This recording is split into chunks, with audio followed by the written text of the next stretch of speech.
दोस्तों ये उठा गए हैं, देख सकते हैं। अलीगढ़ पुलिस ने पकड़ा है। कई हैं, 9 हैं, 2 महिलाएं भी थी।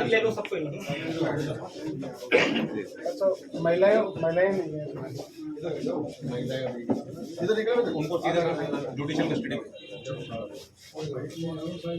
ये सामान ये कितनी शॉर्ट बाइट बना लेने हमारे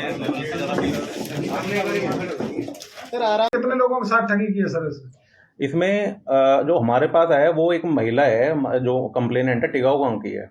और जब इनसे पूछताछ करी तो इन्होंने ये बताया तो कि हमने बहुत सारे राज्यों में इस टाइप की ठगी करी है, जैसे कि महाराष्ट्र, अपने गुजरात हो गया, उत्तर प्रदेश, बिहार। तो जब इनके बैंक ट्रांजैक्शन का हमने प्रारंभिक रूप में जब अध्ययन किया तो हमें यह ज्ञात होता है कि करीब 15 से 20 लाख रुपए का इन्होंने ट्रांजैक्शन कर रखे हैं, मगर उनमें अभी तक कोई ऐसी एफआईआर दर्ज नहीं हुई है। तो हमने वहाँ की जो लोकल पुलिस है उनको भी हमने इन्फॉर्म करा ताकि वो भी इस वारदातों का संज्ञान ले। सर जो 2 महिलाएं थी वो काफी थी। ये उत्तर प्रदेश की रहने वाली हैं, 2 महिलाएं हैं। एक तो है बुलंदशहर उत्तर प्रदेश की और दूसरी गाजियाबाद की है, मतलब दोनों उत्तर प्रदेश की है। इनका रोल क्या होता है?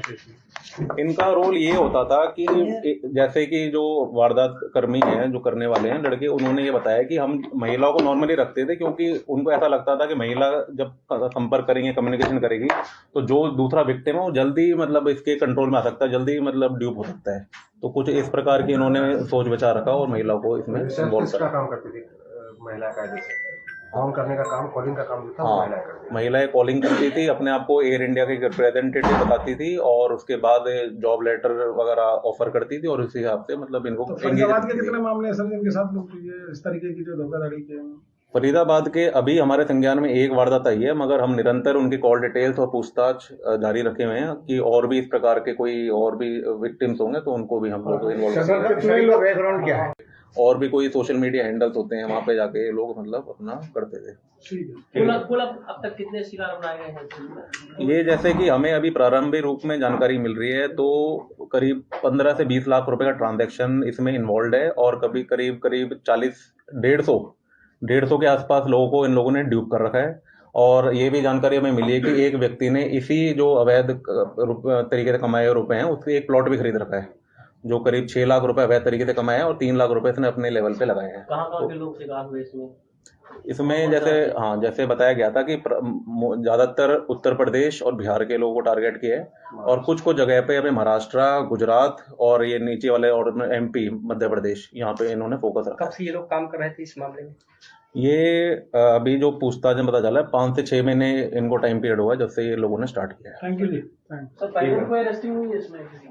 ये इन लड़कों के फर्स्ट टाइम अरेस्टिंग है और हमने लोकल पुलिस को बता दिया है आगे जो दूसरी मतलब एरिया से फ्रॉड किया तो इनके एफआईआर दर्ज होने के निरंतर ही आगे भी मतलब अरेस्ट होते रहेंगे। अमाउंट कितना है सर इसमें?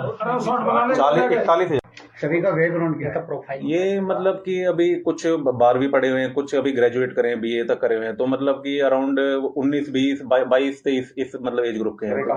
ये सारे जो लोग करे हैं ये कहाँ के रहने वाले, महिलाओं को छोड़ करके जो पुरुष है? ये मूल निवासी तो उत्तर प्रदेश के हैं, अलग अलग जिलों के हैं, कुछ बिहार के भी रहने वाले हैं, मतलब कुल मिला के मतलब उत्तर प्रदेश की मूल निवासी हैं अलग अलग जिलों के। इनका कोई लिंक है इससे? जिस तरीके से नौकरी दिलाने का काम करते थे एयर इंडिया में, तो उनसे कहीं से कोई लिंक इनका इनमें से किसी का?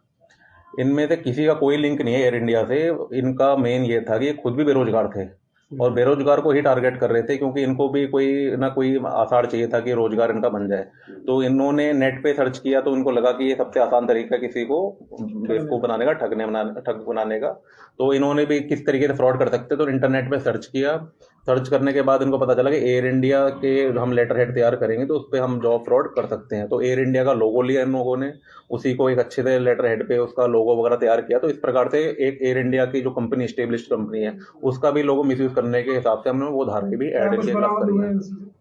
इनसे 8 मोबाइल फोन है और 9 सिम कार्ड हैं और एक लैपटॉप है और 21,000 रुपए कैश। प्रिंट वगैरह जो निकालते थे वो बरामद नहीं हुआ?